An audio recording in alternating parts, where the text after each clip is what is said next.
The Lord's Supper is a wonderful gift to unite. And there are really two unitings that take place. The most important uniting is that God unites himself to us. But if God unites himself to June and to Carolyn and to Tom and to Megan and to Trina and to Andy and to Tom, what's he also done for each one of us? He's united us to each other. Make sense? It's a powerful way that God unites his people both to himself and to each other. We can have differences of opinion on all kinds of stuff. We can even have Cubs fans in the congregation. Sorry, Mary, I couldn't resist. She's looking at me in the mirror up there. But on the stuff that really matters, absolutely united in the fact that Jesus is our Savior, that heaven is ours, that heaven is one, that Jesus is the God-man. Oh, so united. Paul used part of the Corinthians' way of distributing the Lord's Supper to highlight this and teach it. Apparently what happened was that they started with a piece of bread. So we think of a piece of bread, like this.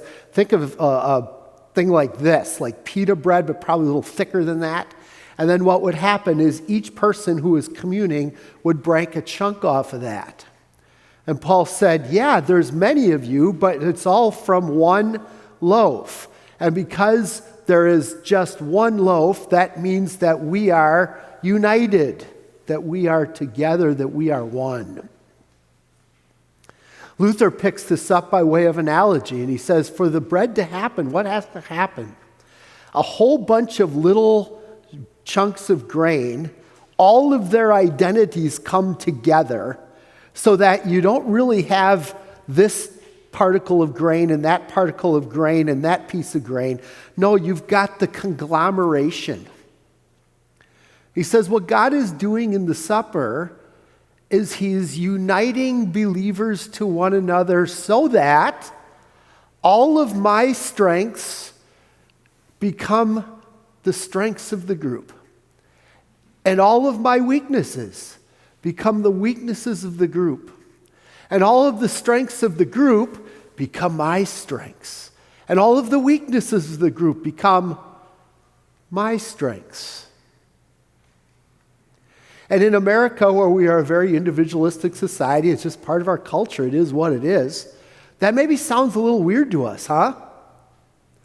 And maybe it even offends us to some extent. Wait a minute, I get stuck with their weaknesses and they get my strengths? How's that fair?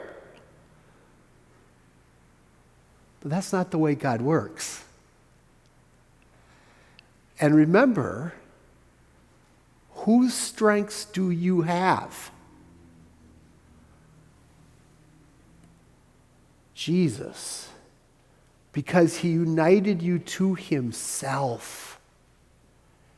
And your weaknesses?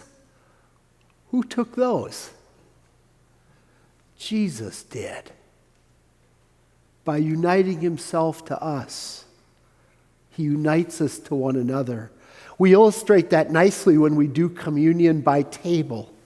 Our altar area is sort of vaguely a semicircle. I know it's not exactly a semicircle, but it's vaguely a semicircle. Why a semicircle? Because there's a whole bunch more in heaven that we are also united with. But more on that in Sermonette number 4.